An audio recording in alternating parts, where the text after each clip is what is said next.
السلام علیکم ورحمۃ اللہ وبرکاتہ۔ آج انشاءاللہ تعالیٰ سورۃ النجم کو سمجھیں گے، اور سورۃ النجم وہ مکی سورہ ہے جو سب سے پہلے نبی صلی اللہ علیہ وسلم نے قریش مکہ کو اعلانیہ پڑھ کر سنائی تھی۔ اعوذ باللہ من الشیطان الرجیم، بسم اللہ الرحمن الرحیم۔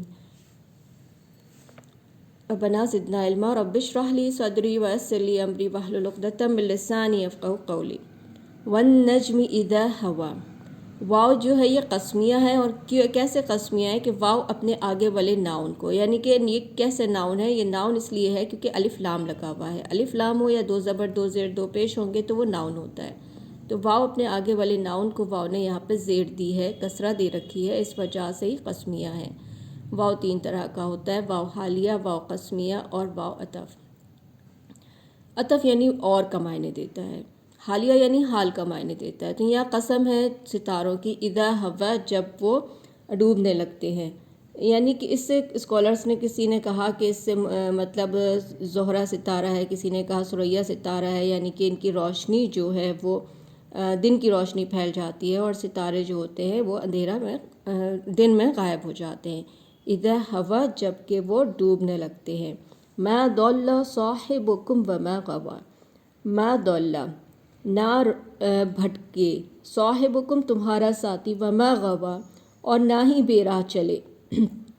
یہ کون صاحب کی بات ہو رہی ہے؟ یہاں پہ نبی صلی اللہ علیہ وسلم کی بات ہو رہی ہے کہ اللہ جو ہے نبی صلی اللہ علیہ وسلم کے بارے میں فرما رہے ہیں کہ تمہارے رفیق، تمہارا ساتھی، جس کو تم نے خود ہی لقب دیا تھا صدیق کا، امین کا، وہ ان کی سیرت سے تم اتنے زیادہ واقف تھے کہ تم اپنی خود امانتیں نبی صلی اللہ علیہ وسلم کے پاس رکھتے تھے۔ اب تمہیں لگتا ہے کہ تمہارا اپنا ساتھی جو ہے وہ راہ سے بھٹک گیا ہے یا بے راہ پہ چل گیا ہے، غوا ہو گیا ہے، یعنی تو ایسا کچھ نہیں ہے۔ اللہ سبحانہ و تعالیٰ نے سٹارٹنگ میں ہی بتا دیا۔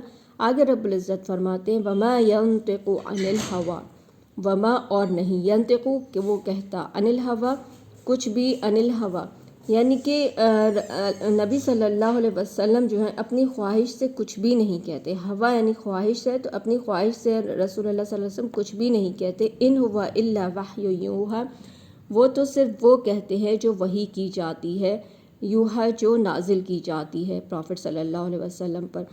اب یہاں آپ خود دیکھ لیں کہ وما ینطق عن الہویٰ سے کتنا وہ کچھ نہیں، وہ نہیں کچھ کہتے، وما نہیں، ینطق وہ بات کرتے، عن الہویٰ اپنی خواہش کے مطابق۔ تو اس پر بھی جو لوگ حدیثوں کو نہیں مانتے ہیں، منکر حدیث ہیں، ان کے بارے میں آپ دیکھ لو کہ کتنا نبی صلی اللہ علیہ وسلم کی حدیثوں کو نہ سمجھنا کیا ہے، کس حد تک غلط جا سکتے ہیں ہم قرآن نہیں سمجھ سکتے۔ سب سے بڑی بات ہے کہ ہمیں قرآن سمجھ میں نہیں آئے گا اگر ہم حدیث نہیں سمجھیں گے۔ لوگوں نے تو اس حد تک مذاق اڑایا کہ اگر وہ اپنی گھر میں اپنی بیوی سے کہہ رہے ہیں کہ میرا جوتا لاؤ، تو وہ بھی کیا حدیث ہو سکتی ہے؟ تو حدیث وہ ایک نبی صلی اللہ علیہ وسلم ایک انسان تھے، اللہ کے رسول تھے، تو نبی صلی اللہ علیہ وسلم کی ہر وہ بات جو شریعت ہے، جو دوسرے انسانوں سے تعلق رکھتی ہے، وہ ایک حدیث ہوگی۔ قرآن کی کے علاوہ دوسری تمام چیزوں میں جو بھی ہمیں سیکھنا ہے وہ نبی صلی اللہ علیہ وسلم کی زندگی سے سیکھیں گے۔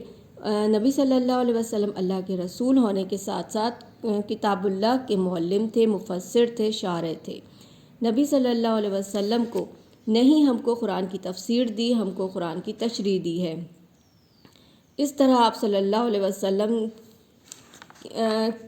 کی حدیث کے بغیر ہم نہیں سمجھ سکتے۔ جیسے کہ آپ نماز کو ہی دیکھ لو کہ نماز میں کتنی رکھتے ہیں، نماز میں کی صحیح وقت کیا ہے، تعداد کیا ہے، کیسے پڑھا جائے گا، یہ ہمیں نبی صلی اللہ علیہ وسلم کی حدیث سے پتہ لگتا ہے۔ جبکہ قرآن میں نماز کا ذکر 700 بار آیا ہے۔ پھر اگر مناسک آپ حج دیکھ لو، مناسک حج آپ کیسے سیکھو گے؟ حج میں آیتیں ہیں حج کی قرآن میں بہت موجود ہیں، لیکن اس کو صحیح طریقہ کرنے کا ہمیں نبی صلی اللہ علیہ وسلم نے سکھایا۔ زکوٰۃ کے بارے میں ہمیں صحیح اس کے اصول نبی صلی اللہ علیہ وسلم نے بتائے۔ اسی طرح سے نکاح کا صحیح طریقہ، اور نکاح میں عورت کی رضامندی ضروری ہے۔ پھر خلا کا حق عورت کو دینا، یہ ہمیں نبی صلی اللہ علیہ وسلم سے پتہ لگتا ہے۔ اور صلح کے موقع پر یا جنگ کے جو رولز ہوتے ہیں وہ نبی صلی اللہ علیہ وسلم سے پتہ لگتے ہیں۔ قرآن کو ماننے اور جاننے کا واحد ذریعہ ہمارے پاس حدیثیں ہیں۔ لیکن ساتھ ساتھ اللہ تعالیٰ نے نبی صلی اللہ علیہ وسلم کو یہ بھی تاکید کی کہ آپ مشورہ بھی لیا کریں، یعنی صحابہ سے مشورے کا بھی حکم دیا گیا تھا، کیونکہ ایک انسانی تعلق بھی تھا، آپس میں ایک دوستی تھی، ایک تعلق تھا، لیکن جہاں پہ بھی یہ مشورے میں اگر غلطی بھی ہوتی تھی تو فوراً وہی آ کر اس کو بدل دیا کرتی تھی، وہی سے اللہ تعالیٰ جو تھے بتا دیا کرتے تھے۔ جیسے کہ جنگ بدر کے موقع پر قیدیوں کے بارے میں جو مشورہ ہوا تھا، اس پہ اللہ تعالیٰ نے وحی میں بعد میں وہی نازل کی۔ پھر ایک عورت تھی، وہ اپنا مسئلہ لے کے آتی ہے کہ میرے باپ پر حج فرض ہو گیا ہے لیکن وہ انتقال کر گئے ہیں، تو آپ صلی اللہ علیہ وسلم سے اس نے پوچھا کیا میں اپنے باپ کی جگہ میں اپنے باپ کا حج کر سکتی ہوں؟ تو آپ صلی اللہ علیہ وسلم نے فرمایا بھلا دیکھو، اگر اس کے ذمے قرض ہوتا تو تم اسے ادا نہ کرتی کیا؟ پھر اس عورت نے کہا ہاں ضرور۔ تو آپ صلی اللہ علیہ وسلم نے جواب دیا پھر اگر اللہ اس ادائیگی کا زیادہ حقدار ہے، یعنی کہ تم اس کی اپنے باپ کے نام کا حج کرو۔ اسی طرح سے ہم کو حضرت ابو ہریرہ کی رضی اللہ تعالیٰ عنہ کی بہت زبردست حدیث ملتی ہے کہ ایک آدمی نے پوچھا یا رسول اللہ صلی اللہ علیہ وسلم، اگر میں اللہ کی راہ میں مارا جاؤں جبکہ میں صبر کرنے والا ہوں، ثواب کی نیت رکھنے والا، آگے بڑھنے والا، پیٹ نہ پھیرنے والا ہوں، تو کیا میرے تمام گناہ معاف ہو جائیں گے؟ آپ صلی اللہ علیہ وسلم نے ہاں کہہ دیا۔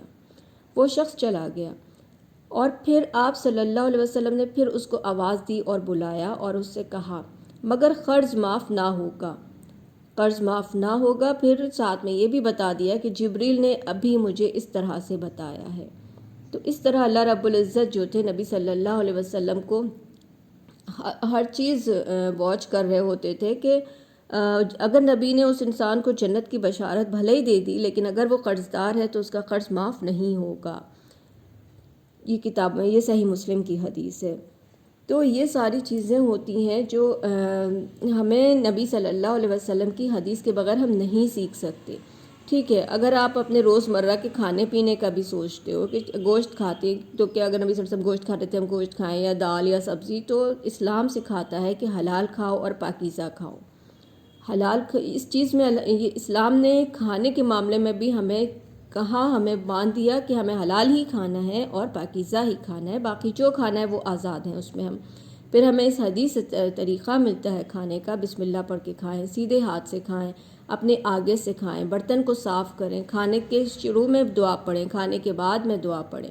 اسی طرح ہم کپڑے پہنتے ہیں تو ہم کپڑے پہننے میں آزاد ہیں، جس رنگ کے چاہیں جیسے چاہیں پہنیں، لیکن ہمیں بتایا گیا کہ اپنے سطر کو ڈھانکنا ہے۔